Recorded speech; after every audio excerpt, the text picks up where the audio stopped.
शेकडो वर्षांपासून राणावनात आपल्या शौर्याने राहणारे आपले आदिवासी कित्येक संकटांना रोज सामोरे जातात।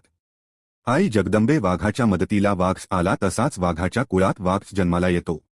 एक दिवस उद्विग्न अवस्थेत पार्वती आई बसलेल्या असताना महादेवांनी त्यांना विचारलं, पार्वती आपण एवढ्या उद्विग्न का? तेव्हा पार्वती शंकराला म्हणतात, स्वामी लक्ष्मी आणि सरस्वतीचे असे कुटुंब पण माझे का नाही? तीर्थास जाण्यास असावे आपलेही कुटुंब स्वामी। मग महादेव पार्वतीस मानतात, असे कसे व्हायचे? तुम्ही आहात तुळजापूर वासिनी जगदंबा, तुमचे कुळात असे तुमचे आदिवासी कुटुंब, तेथे स्वतः महाविष्णू घेतील अवतार। अकल्पित कुरुक्षेत्रातील युद्धात एकलव्य पांडवांच्या विरुद्ध लढला तर कौरवांच्या म्हणजेच अधर्माच्या बाजूने निकाल लागू शकतो, ह्या विचाराने श्रीकृष्णाने एकलव्याचा वध केला। परंतु एकलव्य मृत्यूशय्येवर असताना श्रीकृष्णाने त्यास वचन दिले की मी कलियुगात तुझ्या कुळात जन्म घेईन। याच वचनाच्या आधारे भोलेनाथ पार्वती आई सांगतात, ती वेळ आता आलेली आहे जेव्हा स्वतः महाविष्णू आपल्या कुळात आदिवासी परिवारात जन्म घेणार आहेत आणि त्या अवताराची सूचना त्यांना लगेच मिळणार आहे। देवी आपल्या नित्यनियमा रमाणे धामणगाव देव येथील अंबोरे श्री तुळजापूर देवीचे दर्शन घेतात आणि आपल्या कोटमध्ये ठेवलेली देवीची ओटी भरतात।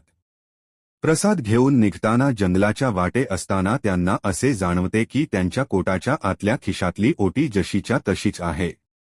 ते विचार करतात, ओटी भरायला विसरलो की काय, म्हणून ते पुन्हा मंदिरात जातात, दर्शन घेतात, ओटी भरतात आणि पुन्हा वाटेने निघतात। परंतु त्यांना पुन्हा असे जाणवते की ओटी त्यांच्या कोटाच्या आतल्या खिशातच आहे। त्यांना आश्चर्य वाटते, ते पुन्हा जातात, देवीची ओटी भरतात आणि पुन्हा वाटेने जातात, परंतु त्यांना पुन्हा असे जाणवते की ओटी तर आपल्या पोटातच आहे, असे कसे बरे व्हायचे? ते उद्विग्न अवस्थेत बसतात आणि विचार करतात, आपली आई आपली देवी आपल्यावर कोपली तर नसेल ना? ती आपली ओटी का स्वीकारत नाहीये? अतिशय उद्विग्न अवस्थेत असताना अचानक एक चमत्कार घडतो। प्रत्यक्ष आई जगदंबा त्यांच्या समोर अवतरित होते। ते आश्चर्यचकित होऊन भावविभोर होतात, आईला हात जोडून म्हणतात, हे आई माझे काही चुकले असल्यास मला क्षमा कर। आई म्हणते, भोपाजी तुमच्या कुळात देव स्वतः अवतरणार आहेत, त्यामुळे ही ओटी तू सोबत घेऊन जा आणि तुमच्या गावी मंदिर स्थापन करा, देव तुमच्या सुनेच्या पोटी अवतरणार आहे। पुढील कथा जाऊन घेण्यासाठी चॅनेलला सबस्क्राईब करा। जय मुंगसजी माऊली।